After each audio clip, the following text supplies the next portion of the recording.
of the questions we get asked all the time here at Grad Jobs is, how do I stop getting nervous before my interviews? So they get into the interview, they get asked a question, and they can't speak properly, and everything goes out the window, and they just start speaking like a machine gun.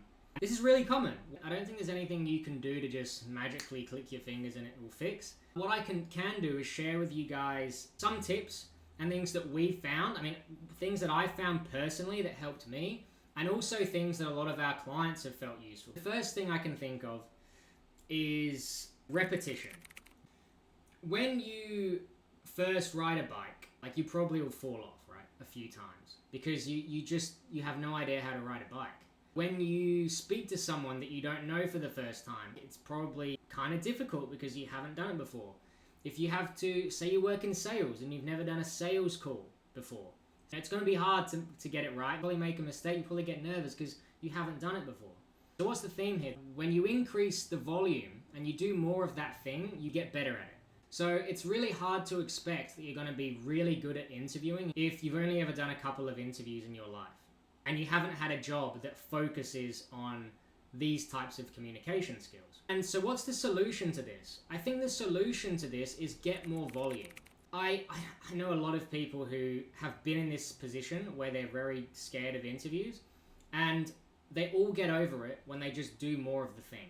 I'll give you an example from my own personal experience. When I did my interviews when I was at university, I had this exact same feeling. I felt like I was just saying rubbish, and everything went out the window. I just lost all control of what I was saying. The way I fixed that was to get a customer service job. I worked at Kmart. I also worked at Uber, helped a lot with customer service there. I had experience doing door knocking and sales, had experience presenting to the CEO of a major bank. So like, once you get all of these experiences and you go out of your way to get out of your comfort zone, focus on presenting and selling and talking to people, when you get to a position where you have to interview for a position, you realize it's just like any other conversation. It's just a normal conversation to see if, the opportunity is a good fit. Get as much practice as you can speaking to people. Another way is to practice a lot. Teaming up with some friends at university, just anyone you can get your hands on really, and just practice.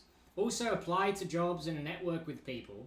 You talk to people, you have coffees with people, you have phone calls with people, you have video calls with people, and you have interviews with people. And yes, you're going to suck probably for the first many, but then when it actually matters, you're going to be pretty good. The second insight is around self-confidence. I think a lot of job seekers, particularly the ones that we help, who are students, graduates, junior professionals, do not have good self-confidence. They don't believe in themselves enough, and they go in already believing that they're going to fail. So in short, their beliefs hold them back. They believe it's going to not go well and that they're not good at it. How do you change your beliefs? I think the best way to change your belief is to prove it to yourself, right? So if you go an interview and you crush it and you get the offer, I think you will start believing that you're pretty good, right? It's what happened with me. It's what happened with a lot of our clients. But what if you haven't been successful in that way yet? How do you believe in yourself? Well, that's where I think, and a lot of people will call me crazy, but I know this stuff works, but mental visualization and affirmations. If you haven't heard of those before, let me explain. So mental visualizations are when you close your eyes and you imagine yourself doing something. Imagine how a perfect outcome would look in the future, and you just play it through in your mind like a mental video, a mental movie. And you play it over in your mind, and you imagine things going well. So if you're preparing for an interview, for example, you might close your eyes and you just imagine yourself logging onto that Zoom meeting, meeting the person, you're both smiling, you have great small talk at the beginning, they ask, tell me about yourself, and you give the best answer ever. You might even practice your answer in your head, and they ask, why do you want the job? And you also give an amazing answer, and then you ask them some questions, and they test you on some things, and you get the offer, and you visualize it. What I've found personally, and I know there's a lot of studies that back this as well, is that if you visualize something vividly enough, it's surprising how often it happens.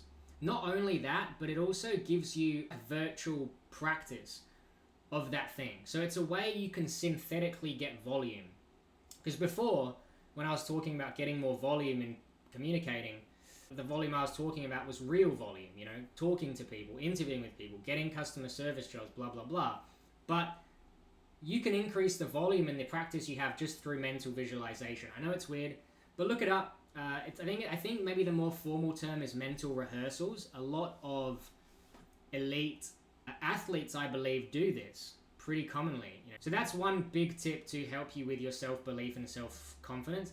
Another thing is affirmations. And I know people are going to say this is silly, but I've been doing these for many years, and I honestly think it changed my life. I think there's a lot of clients who we've worked with, and it's changed their life too. And there's loads of other success stories you can see out there.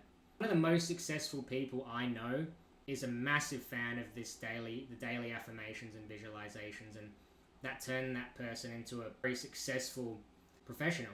And so how these affirmations work are basically you decide what beliefs you want to have. So if you don't want to believe that you suck at interviews, and you want to believe that you're really good at interviews and you're really good at communicating and that you are really good at getting jobs and people like speaking with you and they think you're competent and you are competent, and you know you have an infectious smile or whatever it is, whatever beliefs you want to have, you write them down in a form which goes, I am X. So for example, you might say, I am a very confident person. And that's like your one affirmation for the day. So what you would do is pull these affirmations together into a list. You could go 5, 10, 20, as many as you like. And you tell yourself every day, I'm confident. I am good with speaking with people. I'm going to get this job. I'm going to be successful. I know how to get offers. I don't stutter in interviews. I'm very clear and concise, and the language I use is eloquent, whatever you want to say. Basically, you come up with the things you want to, the beliefs you want to have, and you say them to yourself. There's loads of different types of affirmations. That's, in short, what they are. If you implement mental visualization and affirmations into your routine, I'm pretty confident you'll become much more confident when you're interviewing, and you'll get less nervous. Another little trick that we like to use is music. What we found is that when you go into an interview, when it's all you're thinking about and you're in silence, it can feel kind of scary and overwhelming. Almost like, I don't know if you've ever run a race and you're kind of waiting for the gun to go off and it's nerve-wracking, like the 100 meters, and you hear the gun go off and you have to sprint. Whilst you're waiting in silence for that event, it can be very nerve-wracking. And it's the same with interviews. You're kind of thinking about it, you're going, oh my God, this is big. So if you instead, during that build-up, you listen to music that makes you feel really excited and happy, what we found is that it gets you in a good zone, where instead of feeling nervous and anxious, you're feeling excited and happy and full of energy. Also, when you actually get into the interview, we find it translates. Your energy, your body language, your tone, words you use, they all reflect kind of the high energy music that you were listening to before. So you come across a lot more excited as well. And there are quite a few other things that we've tried in the past, but I'd say those 4 things, so just getting more volume with interviewing and talking with people and getting uncomfortable, mental visualizations, 3 affirmations, 4 music, those things can massively help. So perhaps pick one of those things and try it before your next interview and let us know how you go. If there are any other things you want us to cover in these videos, please let me know. I hope that was useful. Have a good day.